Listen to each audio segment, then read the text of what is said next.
want to do something very interesting today. I want to give, I like telling stories. And I'm going to tell you a very nice story. Tell and away. This is the story, surprise, surprise, of the suffering and the plight of the Jewish people.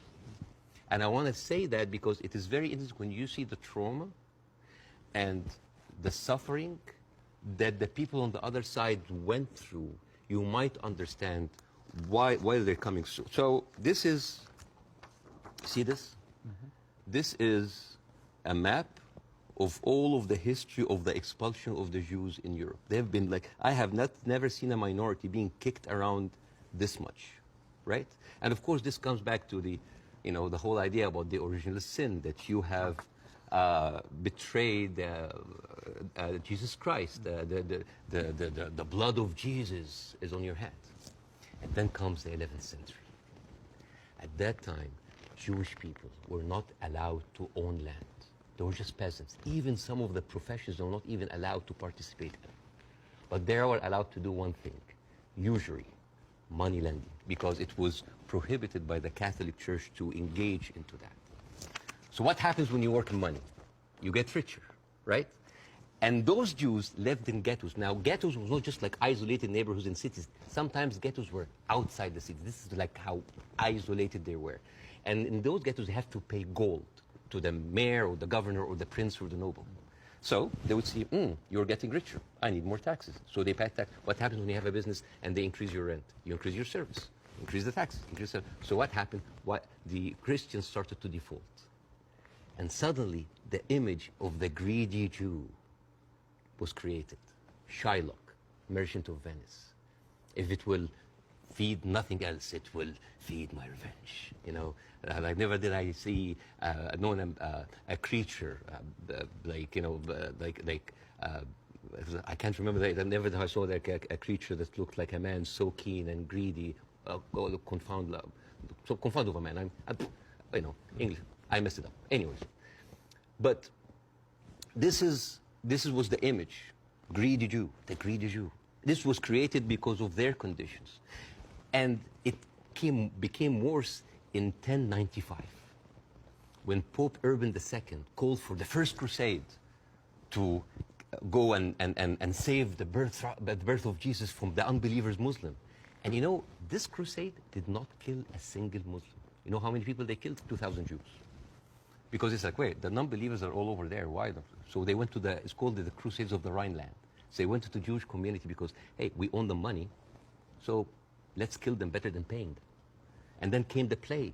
And then all of the things like, oh, they're killing babies, who would do that to a baby, And they accused them of poisoning the well. This was the kind of oppression that the Jewish people went through. Fast forward 19th century, there was like the Eastern Jew in Ukraine and Russia, and there was the Western Jews in Europe.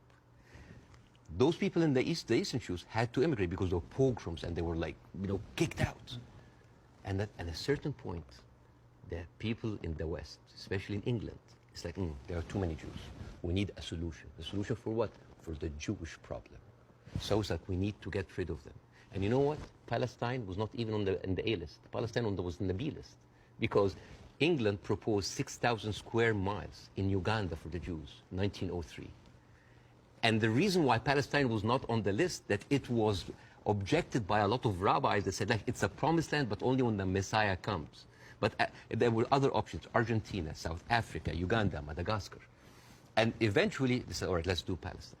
So they went to Palestine in 1914. There was 700,000 people living in Palestine, 3% were Jewish. 1917, Balfour Declaration. Arthur Balfour, he called the Jewish people in England that they are alien and hostile race. And the thing is, the only Jewish member of the parliament, of the English parliament, Lord Montagu, he objects, like, these are British citizens. We should not kick them out. So they pushed them, but it was not going fast enough. Came the Nazis. And then it was not about the solution anymore. It was the end losing, the final solution by Hitler, because he needed an answer for the Jewish question, the Judefrage. And then, as you see, the Holocaust happened, the most orchestrated, industrialized, horrible genocide in our modern time. 6 million Jews died.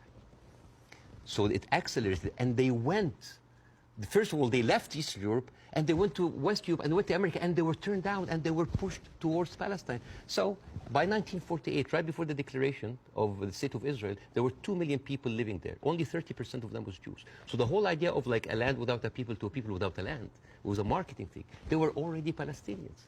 So suddenly, from our perspective, the Jewish problem is not a Jewish problem, is not a Middle Eastern problem, is not an Arab problem. It is a European problem.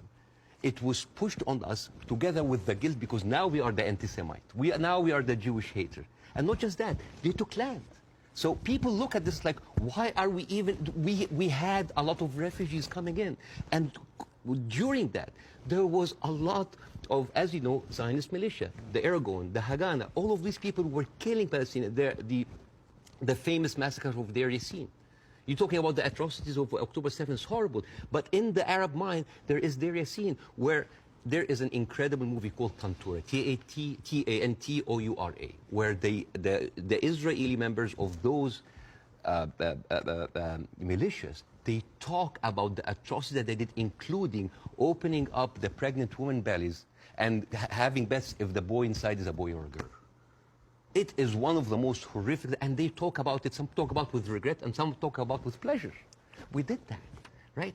So you have even King David, I think your Prime Minister, Mr. Sunak, was there. And if I was British, I would question this. Because as you know, King David was bombed by the Aragon militias.